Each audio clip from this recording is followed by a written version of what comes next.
Take it away, paint user. Here we got game 1. It's going to be on Daybreak. We have Vile.State spawning as our pink Protoss in the bottom left-hand corner. And his opponent across the way, our red Zerg, is going to be ZeNEX.Yong. So they're throwing Yong out right off the bat here. Yeah. And they're throwing Vile out. They're throwing State out. Vile is throwing State out, who's one of their best players, I would say. It's kind of interesting that they threw him out right off the bat. They want to kick things off here with a victory. Well, the other thing, too, is I feel like when a team has at least 2 very strong players, and I'm not trying to discredit anybody else on Vile's team, I think everybody's great. When you have 2 very strong players in State and Chance, then you can put State in front, especially because he's Protoss, and so many teams like to throw Protosses up first. And then you can save your other Juggernaut if he's needed. So you kind of get that momentum if State's going to be able to knock out a couple players here from ZeNEX. Yeah, I hear that.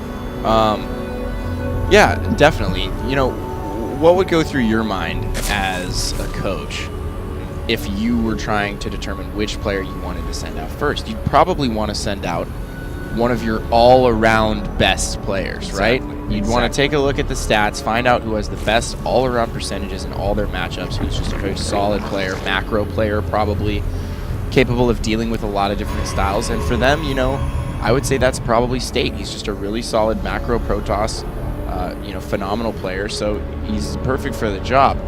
You might want to save him and perhaps send out a feeler player as well. That's a different strategy you could take as far as picking is concerned. You could send out a feeler player, maybe to snipe, or maybe somebody who's really good at a few specific matchups and just hope for the best. Right. And then if they end up losing, then you can throw in one of your big guns. I don't know. There's a lot of thought process behind it, and it's really interesting to me to see which teams pick who and then think about why.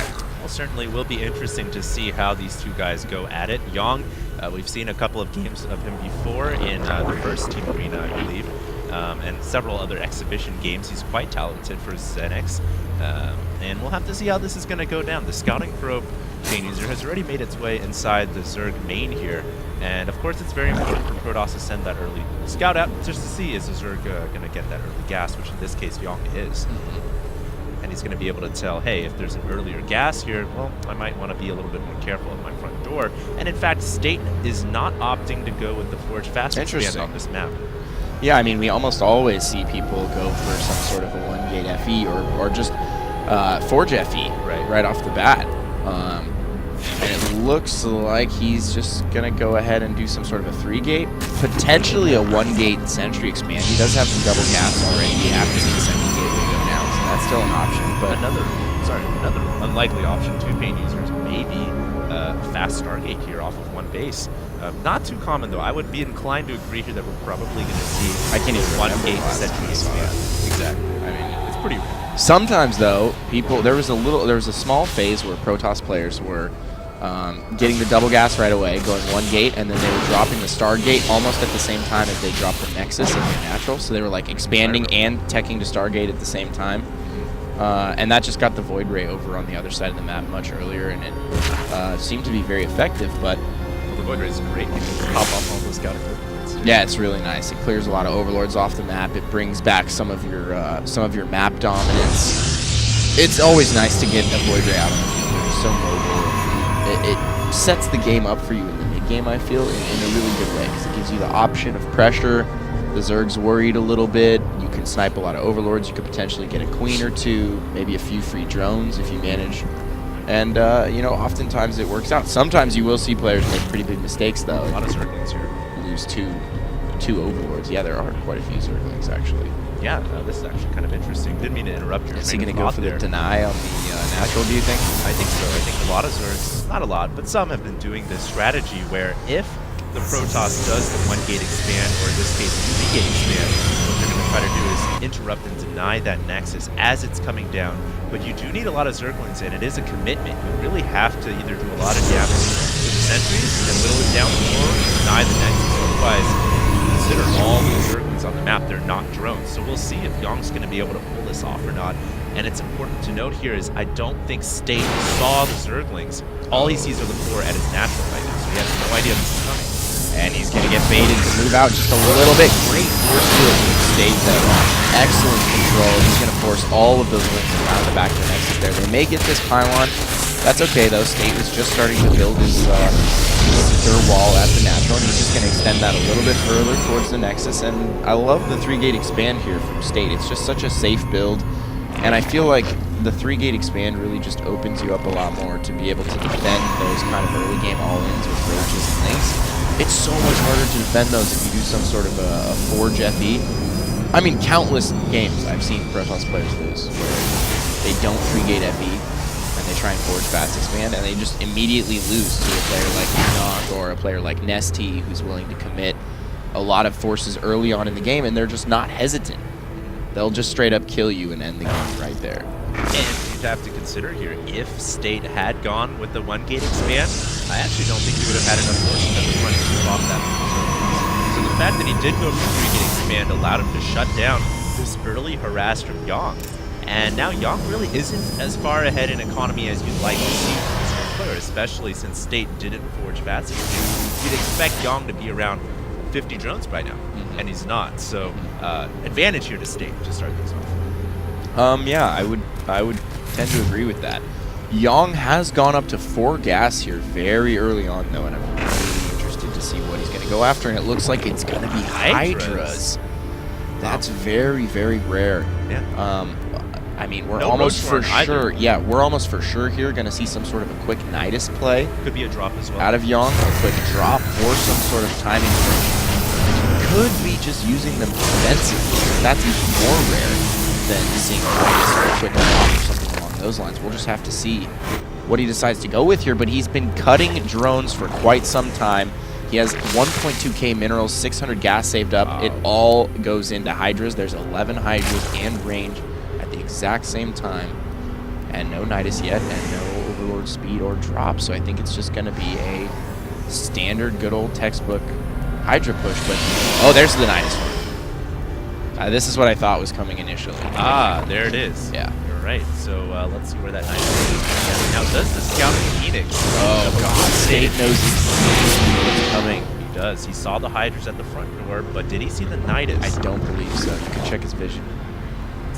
No, he does not. But, you know, seeing this many Hydras early on has got to set off alarm bells for the Protoss player. It's very uncommon for a Zerg to do this unless they're doing some kind of an all-in. And at this point, we'll just have to see if this strategy is going to work. We saw this employed by Lucira in a prior game at MLG. Lucira Nidus the front at Tal'Darim Altar, and then proceeded to Nidus the back, and trying to draw the Protoss offside and then shove those Hydras up the hole. And here comes the first Nidus at the front, but it's scouted by the Stalkers game user, and State shuts that down immediately. This is very important too, because seeing that first Nidus, now State is going to know, hey, there's probably going to be more Niduses coming up. Very true, and he did catch wind of that first Nidus. Here comes the Overseer into the main, but I think that State has a really good beat on what's going on here. He knows what's coming. He stopped the first Nidus, so I feel like he's putting himself in a great spot to shut this down. He's delaying, he's buying enough time, and there's a supply block right there as that Overseer goes down. He's holding the front here, so, you know, State is just doing an excellent job here. He knows what's coming. He has plenty of Stalkers. Here come the Zerglings from the left. State blinking and immediately wards those Zerglings off to the left, and he's just buying more and more time here. Both players even on 2 bases. Their economies relatively similar. You've got to give the advantage to the Protoss in a major way in this scenario. Well, Yong does have a good concave here. He's covered from both sides. But look at how many sentries State has shutting down the Surge and the Hydra, shutting them off on the left again. That Protoss ball is almost impenetrable right now, Game User, and none of the Hydras are able to come from the right side. State looking great. Yeah, beautiful hold. Beautiful hold right there. State. He's going to get the Nidus worm as well. He could even chase down these Hydras, but he's moving so slow off the creep, but he doesn't quite realize it. No, he does. He actually blinks ahead, finds a gang of Hydralisks in the middle of the map, alone, unprotected. Gang worse. And they are all on fire. Hydras are going to go down. This is brutal for Yong. I think so. State is absolutely this game. Adding a Templar archive, so we're going to have some Templars coming out soon. Archon right away, and ZeNEX.Yong forced to go back all the way to the natural. At this point, do you think State is going to try to attack straight through and win the game, or is he going to try to expand and play a macro game? I mean, State's gotta try and find a way to do some damage. He's so far ahead. Yeah, there we go. He's either going to secure a third or I thought he was going to add more gateways and perhaps just trying to end the game. I have no problem with him trying to take a third here. He doesn't really have to worry about too much of a threat right now. He did so much damage there. Yep. Killed so many of Yong's units. He's had 16 probes in a ZVP here at the 14-minute, 20-second mark. I mean, State's just looking phenomenal right now. He's so far ahead and, you know, kind of making it look easy right now. I mean, he just shut down that push very hard. Now he's in a great spot. I definitely will agree with your assessment of the situation, Fade User. Now, thinking about what the Zerg can do to get back in a situation like this, really, I don't think there's a question in our mind. He's got a double expand. And I mean, yeah. He's got to either double expand or make one last final ditch. Something risky, either a double expand, maybe Baneling drops in the mineral line, try and take out a whole mineral line and then play defensive. I mean, he's got to take some risk here because he's so far behind. It's 160 supply to 106 right now. 160 for State. I mean, State is looking phenomenal here. He's looking great. I'm very impressed. He's playing really smart, just really, really solid play. State's one of those players that's just been coming up as long as I can remember. State blinks away, though. Doesn't want to get caught by the fungal growth. But, yeah, State's looking pretty good right now. He's trying to draw the Hydras off. Look at that. Fungal growth goes down. The skeleton at the same time as Storm hits the Hydras. And the Hydras a little weakened here. Have got to back off. Those Templars are Storm-powered. And this could just rip through the beauty of the ZeNEX.Yong army. Yong might make one last hold here at the natural, but what about the new third, which is up? This is absolutely critical for Yong to hold on to. And State realizes that he's going to go in for the judges. Yeah, Yong does have some investors out now. He's trying to get some buffers down. Storm goes down on the Hydras there, and there are just so many units from State. He is just running amok at the third right now, killing everything. Hatchery goes down, drones are going down, all these investors down. Yeah, there's just blood spraying in every direction.